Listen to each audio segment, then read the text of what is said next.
Hyvää iltaa tai alkavaa sellaista, rakkaat Vappuradion kuuntelijat, ja tervetuloa. Me olemme Omituisten museoiden ilta. Ja hei, minä olen Aino. Mulla on täällä studiossa muitakin ihmisiä. Haluatteko esitellä itsenne? Joo, hei, mä oon Jemina. Minä olen Riina. Ja tuottajan penkillä istuu Vuokko. Jees. Mikä on päivän toimintaperiaate? Varmasti hyvin sekava ja moninainen. Varmaan heti alkuun kuulijoita kiinnostaisi tietää, että minkälainen henkilökohtainen suhde meillä on museoihin, että miksi olemme halunneet tällaista ohjelmaa vetää. No aloitanko sitten? No minä aloitan, menin avaamaan suuni. No siis historian maisteri kun on, niin museot nyt on sen kautta vähän pakostakin tuttuja. Ja vielä kun vanhemmat on historian opettajia, niin sitten niitä museoita on reissattu siitä asti, kun on ollut olemassa.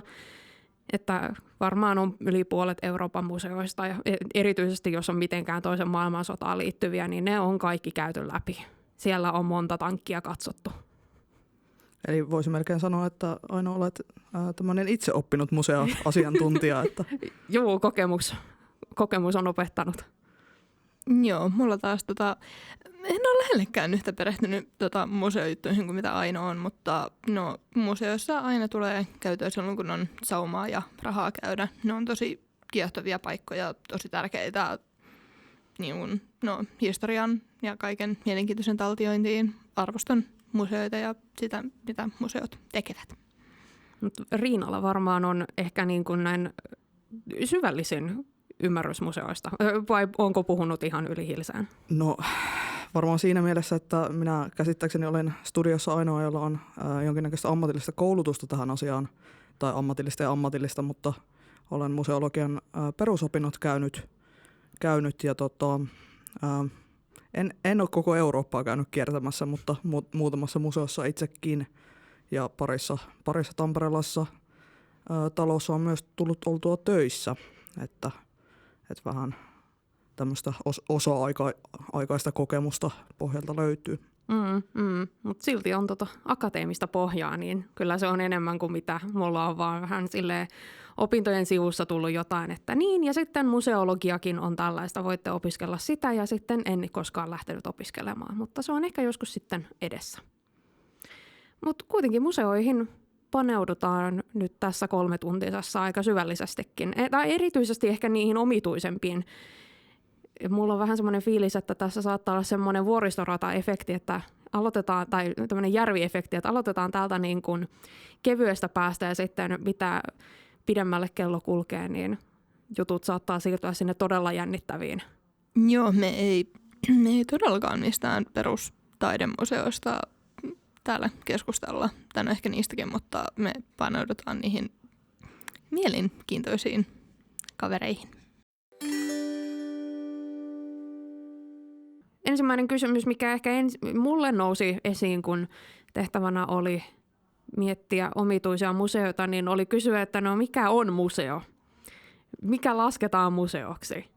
Voiko mikä tahansa, onko jos mä laitan mun kaikki Soul Eater-mangat johonkin esille, niin onko se museo? Ei välttämättä, mutta Riina, sulla oli jonkinlaista pohjustusta.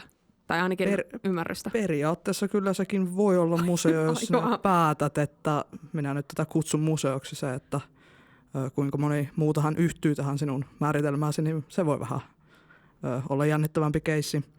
Mutta ehkä se museosanan käyttö, sitä ei ole sinänsä mitenkään säädelty tai rajattu esimerkiksi laissa. Mutta ammatillisten museoiden määritelmää kyllä on. Eli Suomessahan on tämmöisiä ammatillisia museokohteita Museoviraston mukaan yli 300. Tämä käsittää myös erilaisia kulttuuriperintökohteita ja näin poispäin.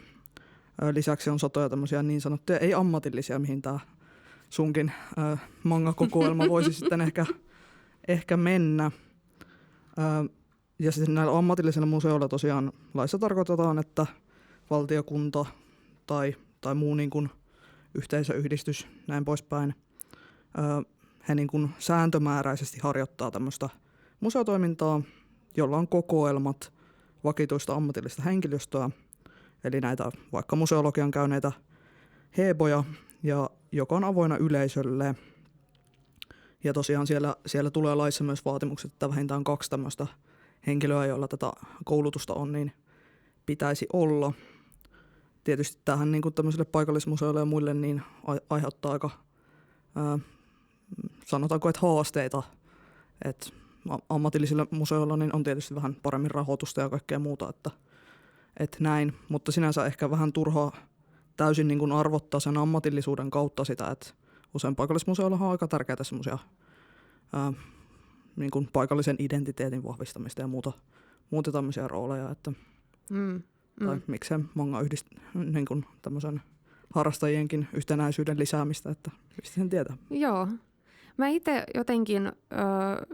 jotenkin mietin, että mä itse en määrittelisi ehkä mun, vaikka se hieno ja kattava kokoelma onkin, niin en määrittelisi museoksi, koska mä ainakin mielen, että museoihin kuuluu semmoinen tietty niin kuin ajallisuus kautta temporaalisuus. Että siinä on pyrkimys esittää tai näyttää vähän niin kuin jonkun ajanjakson niin kuin muuttumista. Et se ei riitä, että sulla on yhdeltä vuodelta 50 paperikassia, vaan se on ehkä enemmänkin silleen, että sinä olet pitkältä ajalta kerännyt paperikasseja ja sitten siinä on jonkinlainen yritys näyttää, että hei, tässä on vuodelta 70, tässä on 80 ja sitten siinä niin kun, vaikka sitä niin kun suurta historiaa ei välttämättä tuoda esille, että silloin keksittiin tällainen uusi tapa tehdä kasseja, niin silti siinä on semmoinen ajallinen jatkumo, mitä yritetään tuoda esille.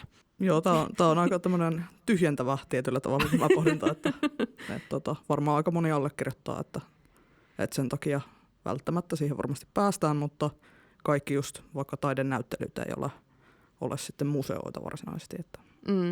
Näin mä ainakin mietin, että tämä on se ero taidegallerian ja taidemuseon välillä, että se taidemuseossa se taide on jotain vanhaa, ja siihen liittyy vähän niin kuin semmoinen kuratoitu elementti, että siinä tuodaan eri ajanjaksoja esille, vaikka siellä voi olla myös nykytaidetta. Mutta sitten taidegalleria taas on vähän semmoinen, sillä on semmoinen eri toimintaperiaate, mutta tämä on nyt vähän tämmöistä omaa mutuilua, eikä pohjaudu mihinkään varsinaiseen tieteen termipankin määritelmään, että joo, en tiedä onko kuinka oikeassa. Itse näkisin museon, tämä on siis täysin insinööriajatus, että siellä olevat asiat lisäävät tietoutta jostain. Ne ovat sidottu johonkin konseptiin ja niillä on jonkinnäköinen ajallinen jatkuvuus siinä. Siinä on aika lyhyt ja ytimekäs hyvä määritelmä varmaan sille, mitä mä hain. Joo, tuo on aika tommoinen, kuulijat eivät tietysti näe, mutta itse tästä vierestä näin, että Wikipediasta tätä ei luettu, mutta hyvin siltä se kuulosti, että aika nasevasti pistetty. Hyvin jämptisti. Joo, tuossa äsken keskusteltiin tosi laajasti museosta käsitteenä, museolaista. Mutta mitäs sitten virtuaalimuseot? Onko ne asiaa? Onko ne kuinka museoita ne on? Mitä sanot? Varmaan lyhyt ja ytimekäs vastaus olisi, että kyllä ja ei. Hyvin varmaan myös tapauskohtaista. Itse olen ainakin törmännyt tämmöisiin erilaisiin esimerkiksi vähemmistöhistoriaa käsitteleviin nettisivuihin. Ehkä niin kuin mahdollisesti yleisemmin tunnettuun, että esimerkiksi Poliisimuseolla on aika laajat virtuaalinäyttelyt. Vapriikilla on sisällissota 1918 näyttely, mitä kyllä ihan puhutaan näyttelynä ja siihen liittyy tämmöistä aika aktiivista niin kuin päivittämistä ja niin kuin ammatillista toimintaa.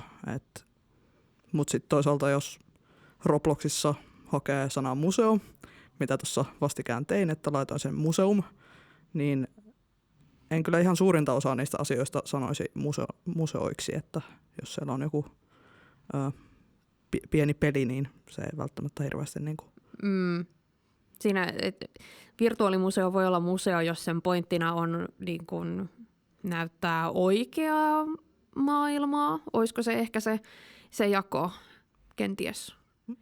Niin, no toisaalta onko joku internetkulttuurikin tavallaan, jos sitä esittää. No se tosiaan. Niin ehkä siinä tulee taas temporaalisuus, että eri ajoilta, niin sit se niinku.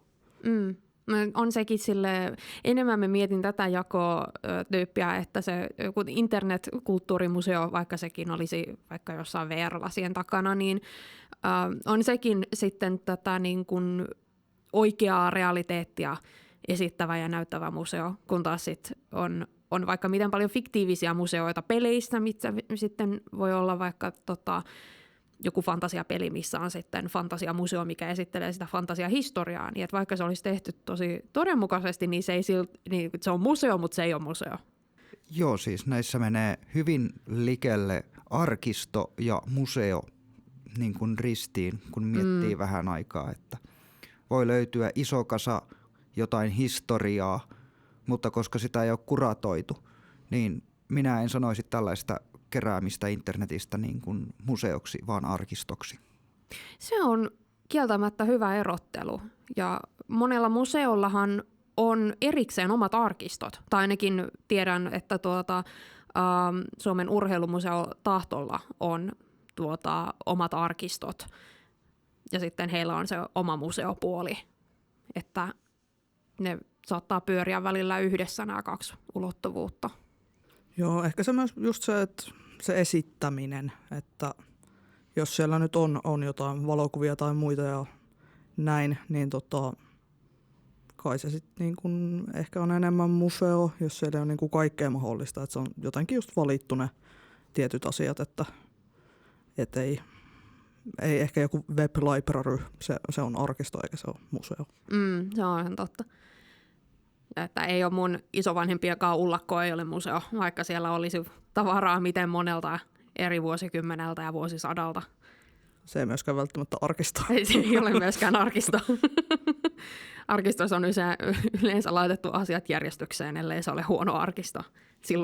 Silloin se on tosi sekava.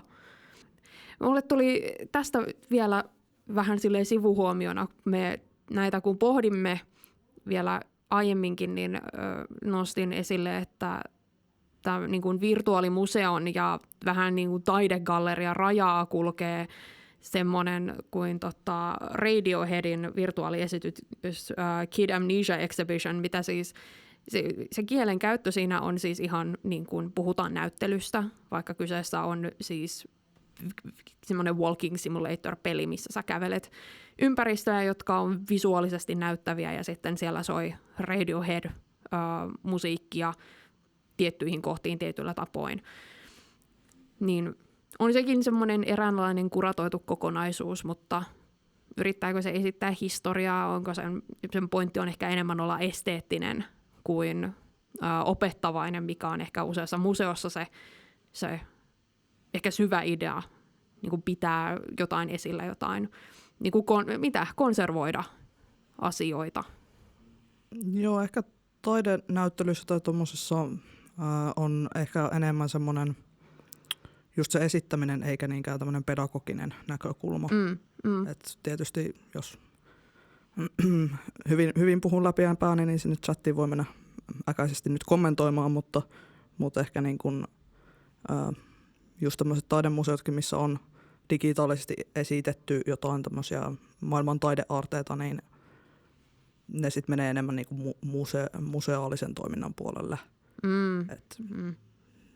Siinä näytetään tietysti kuratoidusti joku kokoelma, että oli se sitten jonkun museon oikealla niin kuin nettisivulla tai sitten Robloxissa tai jossain, mitä näitä aikana oli Second Lifeissa, niin se sitten ehkä menee enemmän museon puolella.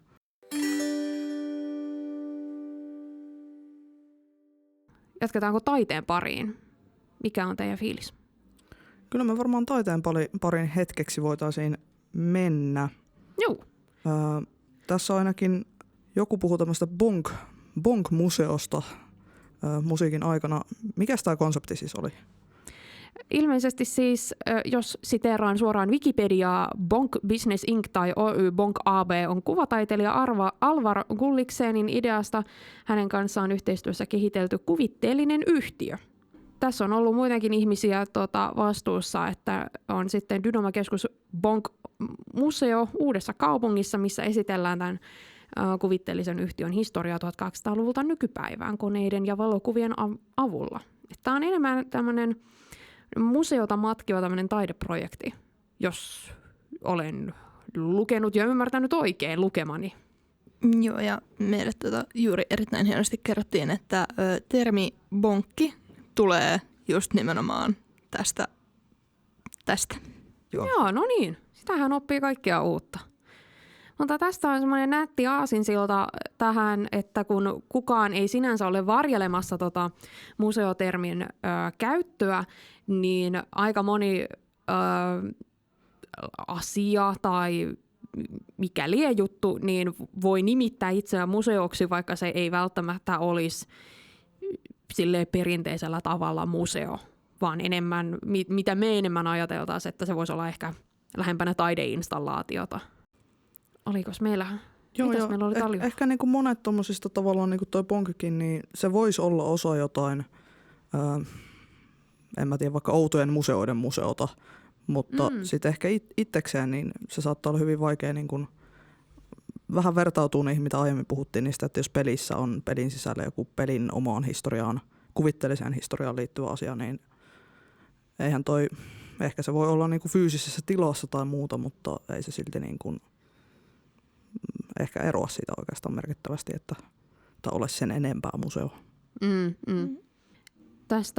Tämä Bonkin vähän sen tyyppinen, mutta toi ehkä enemmän taiteellisempi, niin tuli meidän suuressa taustatutkimuksessa vastaan tämmöinen kuin Museum of Broken Relationships tai Särkyneiden suhteiden museo, joka sijaitsee Zagrebissa, Kroatiassa. Ja se on siis museo, jonka pointtina on esitellä esineitä, jotka esittää tai jotenkin liittyy ihmisiltä kerättyihin henkilökohtaisiin tarinoihin menneistä suhteista.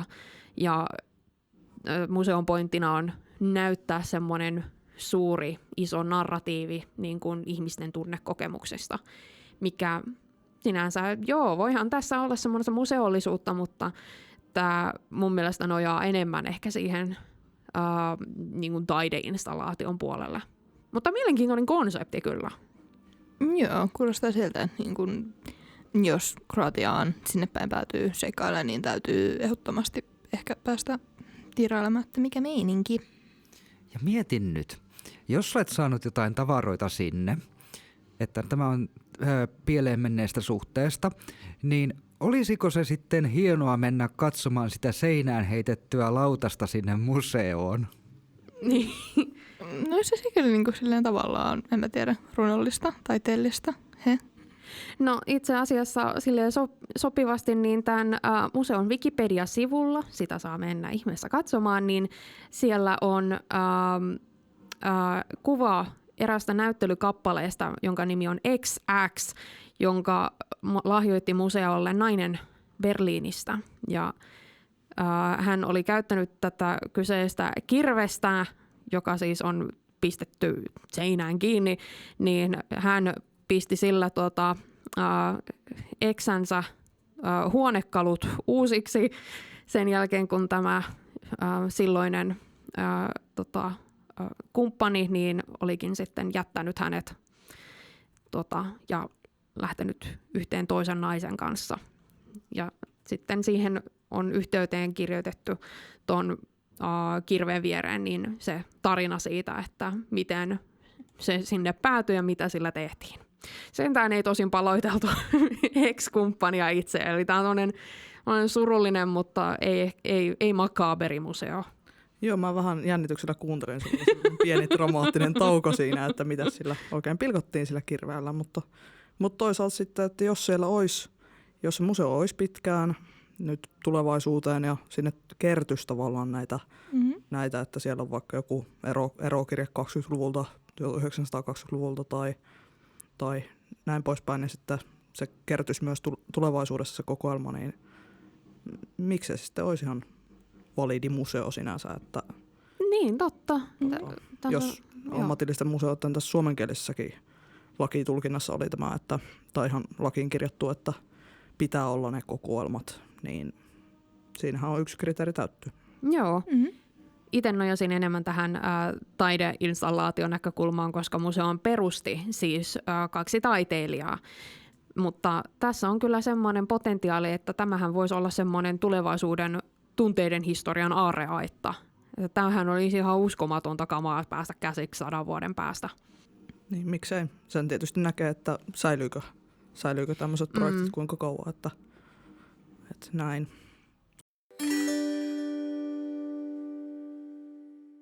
Joo, toi äskeinen biisi nimeltään Museum of Childhood nostatti mieleen kysymyksen, että niinku, mitä on varhaisimmat museomuistot, kokemukset, mitä on? No haluatko sä itse asiassa avata? No kyllä mä nyt puhuin, kun sä pyydät, olen nätisti.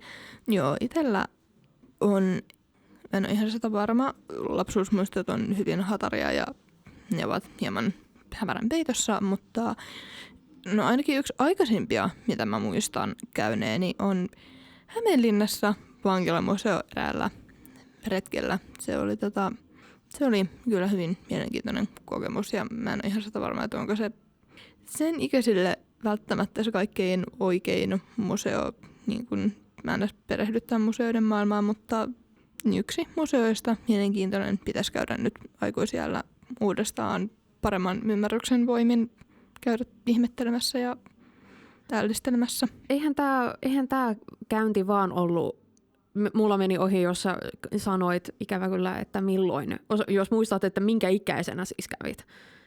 Koska mä muistan, että olen itse käynyt samassa museossa ala-asteikäisenä luokkaretkellä kanssa. No kun mulla olisi jälleen kerran etäinen muistikuva, voisinko mä ollut jotain 7-8, ehkä nuorempikin. Joo, ja kun mä itse muistelin taas, mulle jäi hyvin erilainen fiilinki siitä vankilamuseosta. Et musta se oli kauhean kiva paikka, että siellä oli hauskaa katsoa, minkälaisia aseita siellä oltiin kaiverrettu hammasharjoista ja liemistä. Et se viehätti suurin piirtein 10-vuotiaasta ainoa varsin paljon. Ihmeteltiin siellä, että kauhean kivat sellit niillä on, että tännehän voisi tulla lomailemaan. Mutta onneksi ei olla päädytty. Pysyttiin kaidalla polulla. Joo, se minkä mä muistan, että itteeni vaikutuksen jostain todella kierroutuneesta syystä oli se pakkosyöttötuoli nenämahaletkuineen. Se oli mun mielestä jotenkin sen ikäiselle meikäläiselle jostain pirun kierroutuneesta syystä. Se oli jostain jotenkin todella mielenkiintoinen ja se mikä jäi mieleen. Mulla itse taas, vaikka puhuin samaisesta museosta, niin mun itse varhaisin muisto oli, kun olin joskus hyvin nuorena perheen ja ehkä isovanhempien kanssa Tukholmassa ja isä ja ehkä muutkin, niin mentiin katsomaan Vaasa-museota, joka sijaitsee siellä Tukholman alueella, niin siellä oli iso laiva. Se oli tietysti ainoastaan tosi hauskaa. Isot laivat on kauhean kivoja. Mutta mä muistan tosi elävästi, että siellä oli silloin semmoinen pimeähkö huone, missä oli paljon peilejä ja siellä oli sitten vitriineissä sen Vaasalaivan varmaankin hukkuneen miehistön luurangot näytillä. Ja se jäi kummittelemaan. Se oli tosi pelottavaa, mutta samaan aikaan tosi mielenkiintoista, että se sitten sytytti jonkun luuranko mielenkiinnon muussa, mikä ei ole tainnut koskaan kuolla. Ja sen takia mä ensimmäisenä mietin mitään museoita, niin mä ajattelen, että siellä on varmaan kivoja luurankoja, mitä voi käydä katsomassa. No siis en yhtään ihmettele, jos sun eka museokokemus on ollut täynnä luurankoja. Itselle taas, mitä tuossa vähän ennen biisiä puhuttiin näistä varhaisimmista museokokemuksista, niin voitaisiin miettiä, että onko tämä museokokemus. Voi myös miettiä, että onko tämä oikeastaan edes kulttuuriperintökohdekokemus, mutta lapsena on jäänyt hyvin mieleen, mikä sitten vanhempia kummastutti, että siellä ei kyllä ollut mitään nähtävää, mutta Harjurannolla lähellä Varkautta on tämmöinen Joenmäen vuori.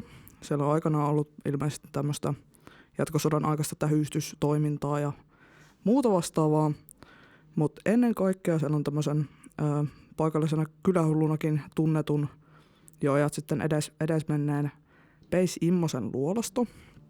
Ja täällä Harjurannan kyläyhdistyksen sivuilla sanotaan, että perimätiedon mukaan tässä luolastossa asusti kesäisin 1900-luvun alkupuolella Peis-niminen yksinäinen mieshenkilö. Peisistä on olemassa varsin upoisia tarinoita. Yhden tarinan mukaan hänen tapansa oli liikkua kesäisinkin vain suksilla. Ja sitten tähän liittyi tämmöinen jännittävä tarina, että väitetysti hänellä oli kuitenkin joku aare jonnekin piilotettuna ja sitä ei ollut ikinä löydetty. Mutta varsinaisesti se paikka, niin se oli jo silloin aika joskus melkein 20 vuotta sitten, niin aika semmoinen umpeen kasvanut. Siitä ei oikein erottanut mitään semmoista luolan sisäänkäyntiä tai oikein ollut selvää, että onko siellä oikeata luolastoa ollenkaan. Okei. Mutta kuitenkin se oli tämmöinen käyntipaikka. Et ehkä lapsille nämä tämmöiset perintökohdepaikat ei välttämättä tarvitse olla niin mielenkiintoisia, että vaan se omaa mielikuvitusta jotenkin kutkuttaa. Joo, mä jäin miettimään sitä hoidettua aaretta, että pitää ehkä kesäksi, kun lähtee tonkiin, jos sieltä vaikka löytyisi jotain muutakin korisuja. Joo, mä oon niinku ajatellut, että tämä voisi olla itselle semmoinen kulttuuriperintökohde, minkä voisi käydä pilaamassa. Eli mä uskon, että se ei varmaan nykyään ole ollenkaan sen paremmin hoidettu paikka, että voisi käydä katsomassa ja pettymässä. Vähän raivuukoneella käydä vähän sen. Muutama oksa uskoja. Mullahan on kanssa lapsena aika onneton museo tai tällainen kohde, se ei varsinainen museo, mutta Euran esirhistoriallinen kalmisto. Kulkea pellolla ja katella kuoppia ja tänne mentiin koulusta. Siinä voi olla kyllä vähän kuivaa kamaa. Siinä ehkä aikuinen jaksaa innostua, mutta... Joo, pitää olla varmasti vähän enemmän kiinnostusta kuin tuollaisella alakoululaisella. Että. Joo, ja riippuneen ehkä vähän alakoululaisesta. Tästä aasinsilta nopeasti tuli itselleni mieleen, että en muista tästä mitään, mutta kuulen joka vuosi, että ehkä Turun linna nyt enemmän on ehkä kulttuuriperintökohde kuin museo. Enkä ole siellä pitkään aikaan käynyt, mutta se ilmeisesti oli Akuankan takia Pikkuainosta tosi hauska paikka, että sinne mentiin sitten etsimään. Muut vanhemmat katseli, että vau, onpa tosi hienoa tämmöistä historiallista juttua, niin mä lähdin sinne etsimään Sir Richardin haamua ja ihmettelin, että täällä on varmaan kummituksia ja se oli musta tosi jännittävää, että mä olin siellä ihan eri kokemuksen takia. Joo, siis itsellekin, mitä on aikanaan Olavinlinnassa käynyt, niin jäänyt merkittävämpänä mieleen niillä ensimmäisellä lapsenakäyntikerroilla, että ei niinkään ne kaikki hienot linnoitukset ja näin, mutta se, että siellä oli paikkoja, missä saattoi ainakin kuvitella, että tässä on ollut ennen vessa, tämmöinen painovoimainen vessa, niin tietenkään mitään semmoisia jälkiä siitä ei ollut, mutta se oli niin kuin semmoiselle alakouluikäiselle Riinalle niin äärimmäisen hauskaa. Joo, voin tunnustaa, että Jemina noin yläaste lukioikäisenä oli myös kovin viihdyttänyt tästä, kun opas meille kertoi, että joo, että tässä on ollut vessat, painovoima on hoitanut hommansa. Mulla on käynyt ihan täsmälleen samoin, kun me ollaan oltu luokkaretkillä Hämeenlinnassa, niin sitten ollaan siellä hihitelty, että vessa. Silloin yliopistossa, kun käytiin Hämeenlinnassa, niin silloin jo ihmeteltiin, että wow, täällä on omituista, tää mielenkiintoiset arkkitehtuuriset ratkaisut. Nuorempana sitten nauratti vähän ja kiinnosti vähän erilaiset asiat. Niin, se voi tietysti olla, että muutama vuosi historiaopiskeluja niin jotenkin lonnistaa tämmöisessä huumorissa. Mutta Varkaudessa sattui olemaan, oliko siellä jotain muutakin kuin epämääräinen luola, mikä oli ehkä luola. Niin, mikä ehkä ollut edes luola.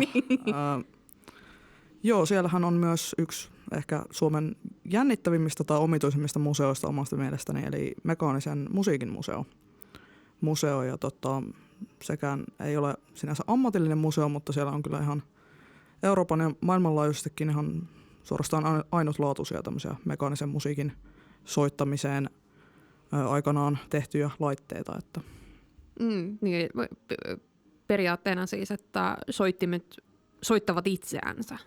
Joo, että usein niissä on jonkinnäköistä kampea tai muuta, mutta siis, että jos sieltä tulee joku, sanotaanko pianon ääni, niin henkilö ei, tai soittaja ei niin kuin sitä pianoa soita, vaan se toimii vaikka jollain moottorilla tai jollain soitin koneella, että ihminen käytännössä vähän niin kuin pistää päälle ja pois, vaihtaa jotain diskiä, mikä soittaa sitä. Että. Joo. Mua huvittaa äärimmäisen paljon, että kun avaa Mekaanisen musiikin museon Wikipedia-sivun, niin jos siteeraan suoraan, kokemuksellisuutensa ja kohteiden esittelytavan vuoksi matkailukohdetta nimitetään toisinaan lainausmerkeissä museoksi. Aika moista. Siellä ollaan otettu kantaa. Joo, sinänsähän, no just, että kun kyseessä ei ole ammatillinen museo ja sitten siis tämähän on yhden aikanaan Saksasta Suomeen muuttaneen Jürgen Kempfin perustama museo ja hänen poikansa nykyään pyörittää sitä päätoimisesti. Tai niin kuin ensisijaisesti hän on se pyörittävä henkilö, niin esimerkiksi nämä laitteet pitkälti on semmoisia, että niitä siis ihan soitetaan siellä edelleen. Että voisi olla, että monessa muussa niin kuin nimenomaan ammatillisessa museossa, niin niitä ei enää soitettaisi. Mutta sitten tietysti siinä on myös se argumentti, että jos esine on tarkoitettu siihen, että sitä käytetään, niin joissain tapauksissa se voi pidentää sen ikää ja myös sitä niin kuin säilyvyyttä, että jos sitä käytetään ja huoletaan ja myös niin kuin ylläpidetään sitä tietoa siitä, että miten sitä hoidetaan ja käytetään. Että se on kaksipiippunen juttu. Joo. Itse asiassa tässä tulikin mieleen, että hyvin samantyyppinen museo, ainakin samalla toimintaperiaatteella on Alankomaiden Utrechtissa sellainen kuin Museum Spellclock, mikä on myös juuri mekaanisen musiikin museo. Että siellä on, oliko 1700-1800-luvulta vaikka mitä itse soittavia kojeita ja laitteita, että niiden rakentaminen oli semmoinen aika isohko semmoinen insinöörijuttu, että se oli kauhean makeata, kun saatiin asia, joka toimi itsekseen, eikä siinä tarvinnut olla jotain ihmistä pyörittämässä yhtään mitään, vaan painat nappia ja se lähtee toimimaan ja soittamaan sulle jotain. Et ne oli vähän niin kuin semmoisia, ennen jukebokseja, niin oli ne jukeboksit, mitä sitten saatiin soittamaan mitä haluttiin, vaikka missä kahviloissa. Ja itse asiassa just täällä Spellclockissa niin oli esimerkiksi näytellä Wintergatanin Marble Machine. Ja tämä Wintergatanin bändin jäsen Martin Mollin on tehnyt siis videosarjan Music Machine Mondays, jossa esitellään tämän Spellclockin erinäisiä soitinkojeistoja ja näytetään, miten ne toimii ja minkälaista ääntä niistä kuuluu. Et suosittelen vahvasti, se on ihan vapaasti YouTubessa katsottavissa ja varmasti siellä on paljon samantyyppistä kuin mitä voi löytyä tuolta Mekaanisen musiikin museosta, että jos ne näyttää mielenkiintoiselta, niin pitää ne kaikkien lähteä Varkauteen käymään. Haluan varoittaa, että se on muilta osin kuitenkin Varkaus. Okei. Ei tarkkaan harkiten, mutta se on kyllä hieno. Itse olen käynyt pari kertaa siellä opastetulla kierroksella ja muuten sinne ei pääsekään, kun jos tämmöinen opastetulla, niin just kun kuulee ne soittimet ja muuta, niin se on aika jännittävä kokemus oikeasti. Että. Tuli kotipaikkakuntien museoista mieleen oman kotipaikkakunnan museo. Totta. Joka Jeminallekin taitaa olla tuttu. Kovin tuttu. Nurmijärveltä, kun minä ja Aino tosiaan ollaan. Juu. Nimittäin itse olen kotoisin sellaisesta pienestä hassusta paikasta kuin Rajamäki. Niin Rajamäellä on semmoinen asia kuin tehdasmuseo Rajamäen Ryyppi. Ja että jos Rajamäki-merkkinen etikka on kenellekään kaupan hyllystä tuttu, niin siis kyllä kyse on just siitä Rajamäestä. Rajamäki. Rajamäki. Ja Rajamäki on siis pieni nurmijärveläinen kylä, jossa on siis suurin piirtein yhtä paljon ihmisiä kuin Hangossa, ettei vähän enemmänkin. Niin siellä on siis semmoinen hauska tehdasmuseo, joka on myös alkoholi- ja alkoholihistorian museo. Ja jos siteeraa museot.fi sivuston esitelmää, niin Rajamäen tuotteet ovat kuuluneet suomalaisten arkeen ja juhlaan autonomian ajasta halki itsenäisyytemme aina uudelle vuosituhannelle. Hyvinkään tehtaan osakeyhtiö alkoi valmistaa tehtaassaan painohiivaa, väkiviinaa, etikkaa ja eetteriä vuonna 1889. työntekijöitä tarvittiin, niin Rajamäen kylä nousi tehtaan vierelle. Vuosikymmenten ajan suljetussa tilassa kypsynyt tehdas ja alkoholimuseo Rajamäen Ryyppi, maistiainen tislattua menneisyyttä, on valmis nautittavaksi. Että siellä on valittu teema ja siinä teemassa ollaan kiinni. Kyllä. Mutta joo, Ryyppi sinänsä, vaikka alkoholihistoria nyt ei välttämättä ole maailman omituisin asia, niin Ryypillä on sellainen jännittävä museohistoriallinen faktajuttu, että siis museohan on ollut siinä vanhassa tehdasrakennuksessa vuodesta 1963 asti, mutta kirjaimellisesti kukaan Rajamäellä ei tiennyt, että se on olemassa. Joo, sehän oli, ellei mä nyt ihan väärin muista ja puhun läpi ja päähän, niin se oli pitkään silleen, että se ei ollut edes niin kuin avoimesti yleisölle auki. Ei, että sinne pääs vaan alalle koulutettavat ja alalla työskentelevät ihmiset.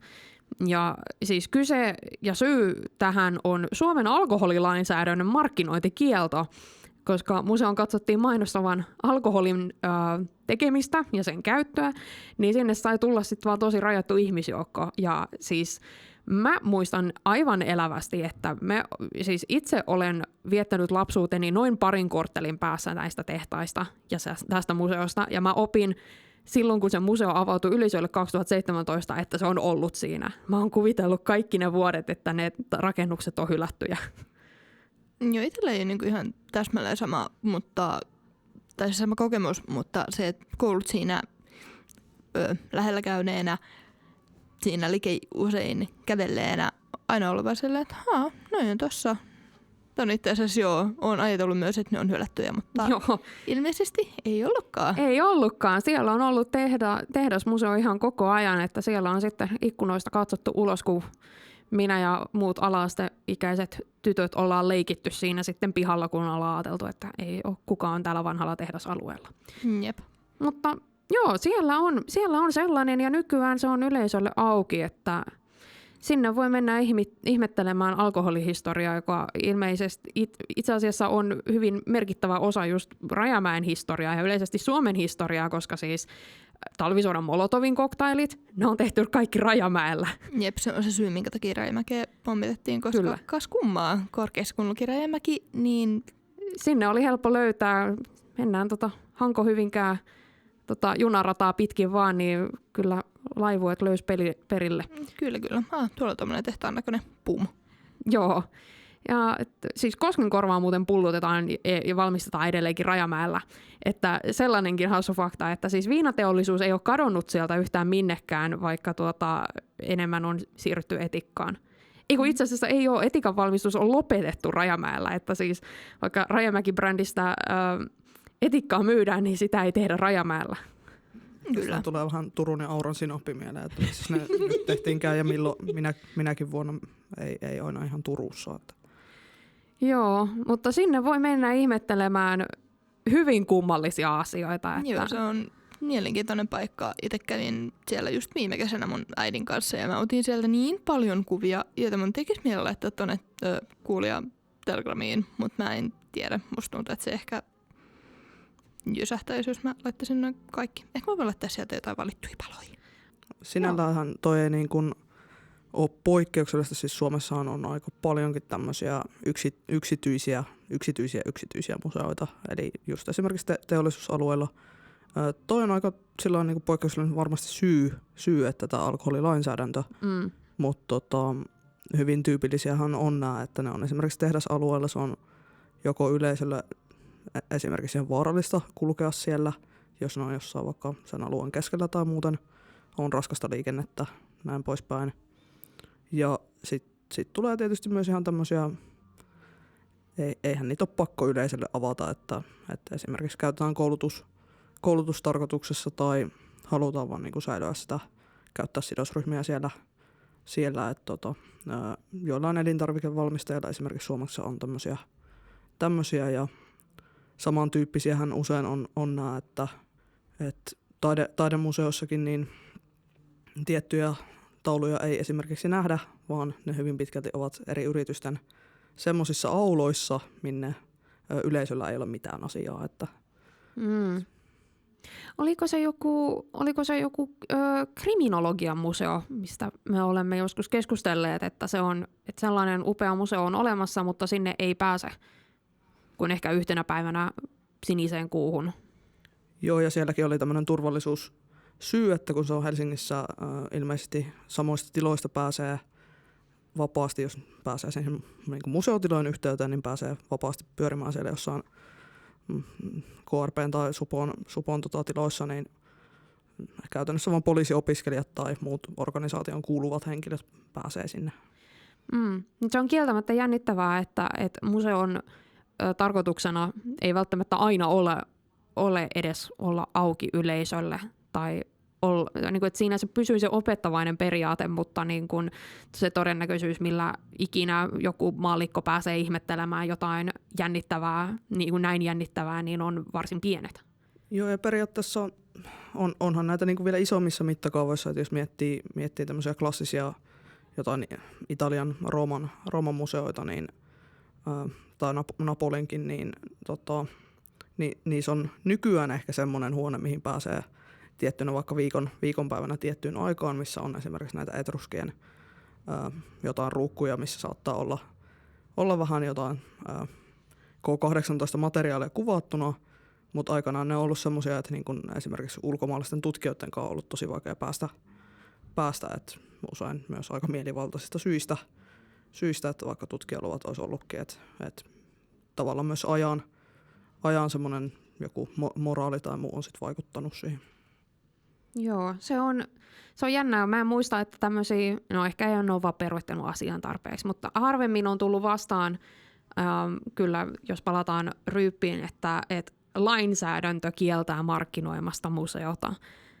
Tai että tänne ei saa tulla ihmisiä, koska alkoholi on pahaa, ei saa mainostaa, ikävä juttu, tänne saa tulla vaan ne, jotka me tiedetään, että ne opettelee olemaan ryyppäämättä. Muista vähän toisaalta, Ryyppi on opettanut myös sen, että Suomen alkoholihistoria on hyvin omituista. Joo, hyvin omituinen, siellä on mielenkiintoisia seikkoja. Joo, nyt on ihan pakko tähän väliin heittää, kun tuli mieleen, että Ryyppihän siis on, kyseessähän on siis vanha kannujärjestelmä. Ryyppi tarkoittaa siis noin 4 senttilitraa, niin tuli mieleen, että alkoholilainsäädäntöön liittyen niin 1900-luvun alussa niin säädettiin laissa, että jos menet ostamaan viinaa, niin se minimimäärä, mitä voit ostaa, niin on 2 litraa ja 6 desiä. Se on semmoinen iso massiivinen pullo, ja tähän ajateltiin, että tämä varmasti vähentää viinan käyttöä. Ihmiset ei halua ostaa niin paljon viinaa kerralla. Aina kun mä arvaan, se toimi päinvastoin. Siitä mä en ole ihan varma, mutta mulla on semmoinen vahva fiilis, että tämä ei parantanut asiaa, koska siitä sitten määrää laskettiin vuosien kuluessa ja siitä sitten ilmeisesti joskus luovuttiinkin, niin no ei se kieltolakikaan toiminut, niin mulla on vähän semmoinen fiilinki, että ei tääkään tainnut olla ehkä ihan maailman toimivin ratkaisu. Joo, ja hei muuten fun fact, Ryypin museokaupasta pystyisi ostaa niitä semmoisia Ryypin mittoja, mutta ainakin viimeksi kun mä kävin, niin ne oli sattumalta olivat loppuneet. Oi voi. Harmittaa. No pitää seuraavan kerran, kun menen kotiin tai mahdollisesti, jos sinne olen ehkä äänessä oleva menossa kesällä töihin, niin pitää käydä ehkä sieltä sitten sellainen ostamassa. Joo, ja äiti rakas, jos kuuntelet, muista viime kesäinen lupauksesi, että sä hankit mulle Ryypin jotain kautta jostain. Hyppään aiheesta erittäin äkkijyrkästi toiseen, koska siis Briteissä on tällainen upea museo, This Museum is not obsolete, Brittien tämän vuoden Euroviisu-edustajan pyörittämänä, missä on siis, siellä on kaikkea, siellä on paljon, se on interaktiivinen. Mitä paljon siellä on? Kaikkea, paljon. Eli onko tämä vähän niin kuin se Ainon isovanhempien ullokko, että siellä vaan on jotain? Siellä vaan on jotain. Siis nettisivuilla kertovat, että an interactive museum celebrating obsolete and experimental technology, eli niin kuin tämmöistä kaikkea niin kuin kokeellista eriskummallista. Niin onko se niinku tarpeettomaksi jäänyt tai jotenkin turhanpäiväistä? No joo, ei, riippuu vähän, että mitä. Tai käytöstä poistunutta? Niin, siellä on tosi paljon niinku kaikkea tämmöistä niinku syntikka-tyyppistä. Look Mom No Computer on kuitenkin niinku artisti, joka tekee syntikoilla hommia. Siellä on muun muassa Furbystä tehty syntikka, joka toimii vaihtelevasti. Siellä näyttää olevan aika paljon tämmöistä just syntikka- ja varmaan tietokonekilkettä, Kyllä. jos humanisti katsoo oikein. Joo, meikä humanisti katsoo myös. Näkee, siellä on paljon mekaniikkaa, paljon koneita. Joo, jännittävää. Onko mitään käsitystä, että mitä kautta tämä tekijä, niin kuin hän on vaan kerännyt ja nyt asiat on esillä? Sekö on tässä toimintaperiaatteena ollut? Basically, ellei meidän...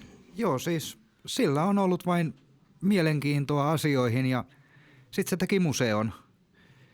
Joo, se on niin helppoa. No, jos sä teet sitä, mikä kiinnostaa, niin kyllä siitä tollasta voi syntyä. Se on mielestäni niin jälleen kerran museo, mikä pitäisi päästä kokemaan, näkemään. Joo, on tosi hauskaa. Ihan kun täällä on tosiaan näkyy nettisivuilla niin kuin eri syntikkamoduuliosia ja vaikka jos mitä jännittävää, että jos haluaa oman ilmeisesti modulaari-syntikan rakentaa, niin siinä voi ihmetellä. Onpa hauska, onpa jännittävä. Tämäkin mun mielestä vähän kävelee sitä rajaa, että jos artisti sanoo, että tämä on museo, niin onko se museo vai onko tämä hänen, että niin kuin check out my synth collection, mutta että se raja voi olla hyvinkin häilyvä. Ja sille ei välttämättä ole väliä, koska kyllä mä ainakin haluan lähteä käymään. Tämä taitaa vaan olla vähän turhan kaukana. Joo, ja ottaa kuitenkin huomioon, että me ei tiedä tarkkaan, miten Brittien museolaki toimii. Että onko Briteissä samanlaista museolakia kuin mitä esimerkiksi Suomessa on? No kyllä mä uskoisin, että sielläkin joku rajoittelu on sen suhteen, että no ainakin on tämmöinen kansallismuseoinstituutio, joka varmasti on kaikille tuttu jollain tasolla. Ja varmasti myös niin kuin valtion rahoituksen kannalta niin jotkut kriteerithän siihen on oltava, että mikä on museo ja mikä ei. Että jos joku, en tiedä, minä muuttaisin Lontooseen ja päättäisin, että asuntoni on museo, niin mä vähän veikkaan, että se ei niitä kriteerejä täytä. Että jotain siinä täytyy olla. Varmaan jonkinlainen ehkä määrällinen ja laadullinen kriteeri, että museoksi ei voi nimittää niin kuin 3 koiranlelun kokoelmaa, mitkä pistää nätisti vitriineihin. Niin tai siis varmaan voi nimittää, mutta onko se oikeasti? ei ehkä lainsäädännöllisesti. Jos ajattelee, että vaikka kulttuuriperinnön jotenkin turmelemisesta usein voi olla erikseen säädettyä lainsäädäntöä, niin jos joku menee British Museumiin särkemään esineitä ja vastaavasti menisi vaikka sinne minun kuvitteellisen Lontoon asuntooni särkemään asioita, niin mä veikkaan, että siinä vähän eri pykälillä sitten käsitellään tätä oikeusasteissa. Mä mietin, että nyt aika etenee. Pitäisikö hiljalleen ruveta saamaan kosketuspintaa näihin vähän jännittävämpiin museoihin, mitkä meissä herätti vähän eettisiä kysymyksiä, kun esimerkiksi tällainen kuin The Mutter Museum at the College of Physicians of Philadelphia, lääketieteellinen museo. Joo, eli siis kyseessä on tämmöinen Yhdysvaltain Philadelphiassa 1850-luvulla avattu museo, tai perustettu museo, joka on sitten 1970-luvulla avattu yleisölle. Ja siellähän on esillä erilaisia tämmöisiä lääketieteellisiä välineitä, anatomian malleja, esimerkiksi sellaisia, mitä voitte muistaa jostain koulun biologian tunnilta tai jostain lääkärin vastaanotolta, tai sitten vielä ammatillisempia vastaavia ja niin sanottuja biologisia näytteitä. Joo, ne on ehkä se ainakin mulle jäänyt ehkä tämän museon omituisimmaksi asiaksi, koska Wikipediasta, kun olen poiminut, niin The Mütter-museosta löytyy esimerkiksi erinäisistä luunsairauksista kärsineiden ihmisten täydet luurangot, sisäelimiä, 1800-1900-luvulta kerättyjä tatuoituja ihonäytteitä, Yhdysvaltain presidentti Grover Clevelandin kasvain, puolet Albert Einsteinin aivoista ja niin sanottu The Chevalier Jackson Foreign Body Collection, joka siis on kokoelma, joka sisältää noin 2374 nieltyä tai sisään hengitettyä esinettä, jotka tämä kyseinen tohtori Jackson poisti potilaistaan. Ja suurin osa näistä esineistä on näytillä siellä museossa. Että siinä on sitten vähän mielenkiintoisempi paikka. Joo, tämähän on, niin kuin, jos ajattelee museoalaa, niin aika semmoinen, hyvin paljon nykyään keskustelua ja erilaisia seminaareja ja synnyttävä dilemma, eli onko se niin kuin oikein, että ihmisten, niin kuin todellisten ihmisten osia eikä vain jotain esineitä, niin säilytetään museoissa, että toisaalta se voi jo niin kuin objektifioida ihmisiä. Toisaalta tässä tapauksessa, mitä tästä Mütter-museon esineistystä mainittiin, niin hyvin mahdollista, että nämä ihmiset on myös luovuttanut omat kehonsa niin kuin ennen kuolemaansa niin tämmöiseen käyttöön, jolloin se tietysti sitä varmaan pitää vähän eri tavalla katsella. Mutta sitten toisaalta tiedetään näitä, että on ollut esimerkiksi rodullistettujen ihmisten ruumiita tai niiden osia historian aikana niin esillä museoissa ja se tietysti nykylähtökohdasta on niin kuin aika reippaan ongelmallista. Että. Mulla on vähän semmoinen fiilis, että kun tämä museo on niin vanha, perustettu 1800-luvun puolivälin jälkeen, ja näiden kokoelmat siis on aivan massiiviset, että oliko niillä nyt yli 30 000 siis märkää näytettä lainausmerkeissä, eli siis 30 000 eri kehon osaa, mitä on sitten säilytty.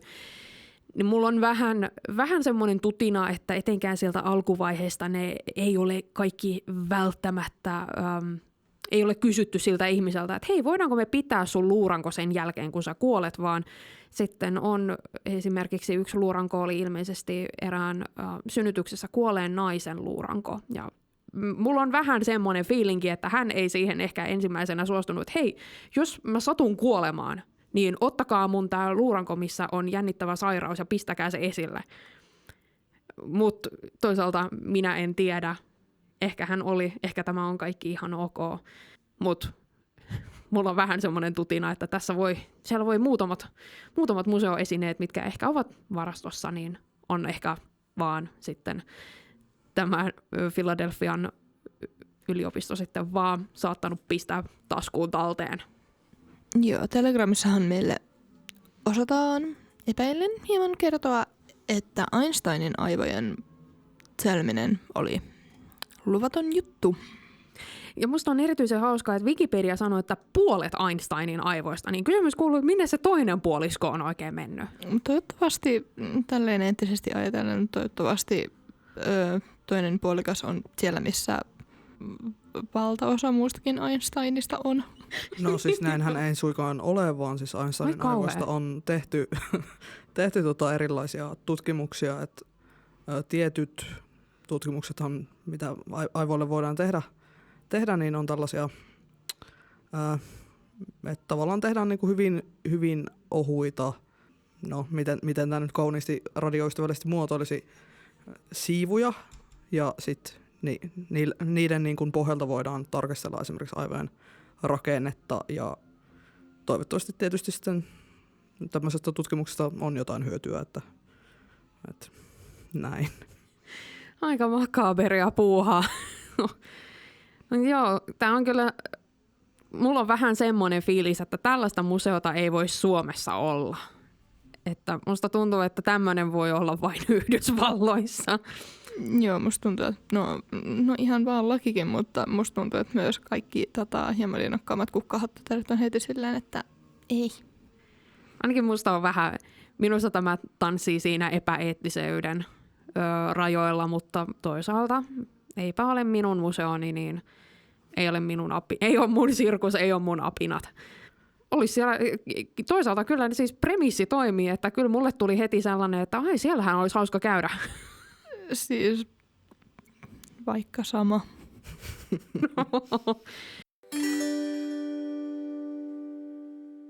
Vähän mietittiin tuossa, että mitäs museoita meillä täällä Tampereella sitten on kun ollaan tuolla kansainvälisillä vesillä pyöritty viimeisimpänä Yhdysvalloissa, Filadelfiassa. Meiltähän löytyy aika tämmöisiä eri kokoluokkien museoita ja osa ehkä on enemmän tämmöisiä aika perinteisiä instituutioita tietyllä tavalla ja osa sitten vähän jännittävämpiä tavalla tai toisella. Yksi, no siis varmasti niin kuin kävijämääriltään niin muutenkin puitteiltaan isoin on tämä Tampereen kaupungin museona tituleerattu museokeskus Vaprikki. Mitäs te muut, ootteko te käynyt kuinka paljon näissä paikallisissa? No, Vaprikissa on tullut muutama otteeseen käytyä. Sitten myös Tampereen taidemuseossa on tullut käytyä viime kesänä, kun siellä oli se surrealismi jaettu uni-niminen näyttely. Käytiin kaverin kanssa, oli hauskaa. Joo, mä itse oon käynyt Vaprikissa aika useastikin, että siellä on vaihtuvat näyttelyt käyty katsomassa useamman vuoden ajan. Viimeisimpänä nytten silloin, kun Manserok-näyttely tuli, niin totta kai se kierrettiin sitten läpi Manserokia rakastavan perheen kanssa. Ja kuitenkin on kauhean pitkään oli jäänyt mulla roikkumaan sitten nämä kaikki muut museot, että niissä ei tullut käytyä, mutta nyt tänä vuonna vihdoin tuli onneksi Museo Aprot ja täti tuli käymään Tampereelle ja hän halusi, että minä lähdin hänen kanssaan jokaisen tamperelaisen museoon, niin nyt ollaan sitten käyty museoissa. Että nyt on tuoreessa muistissa aika monet hauskat mestapaikat.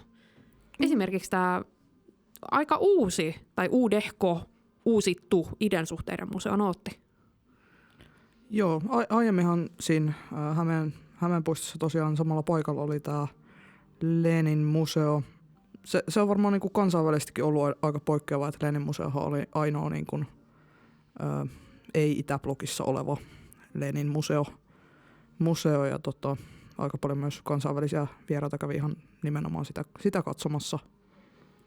Toinen varmasti tämmöinen, mikä niin kuin, kansainvälistä kiinnostusta on herättänyt, niin monelle tamperelaiselle varmaan aika semmoinen ilmiselvä kohde, mutta konseptina on tietysti aika jännittävä, kun rupeaa miettimään, eli Muumimuseo.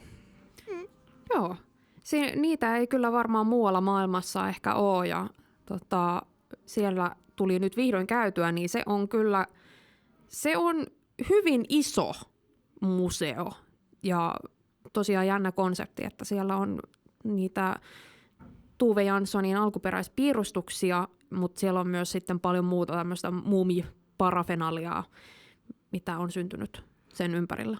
Joo, mä oon itse asiassa, nyt kun muistelen, niin mä oon käynyt Muumimuseossa silloin kauan aikaa ennen kuin se muutti Tampere-taloon. Mä oon käynyt Muumimuseossa ja esimerkiksi Jolkivimuseossa silloin, kun ne on molemmat ollut vielä Metsossa, silloin kun mä oon ollut pikku skidi.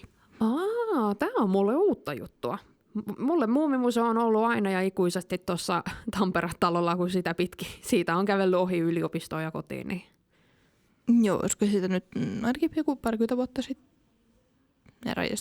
Mä en uskalla niin kun junan tuomana tähän vuoteen arvata yhtään mitään, mutta muistan kyllä itsekin kuuleeni, että ne on aikanaan siellä Metson niin kun alimmassa kerroksessa käsittääkseni. Joo, portaita kuljettiin. Tietysti ne tilat on varmaan ollut, tai siis ovatkin olleet silloin niin kuin vaatimattomamman kokoiset ja siis varmasti toi markkinointi ja muu monikielisyys on ihan toisella tasolla nykyään. Että.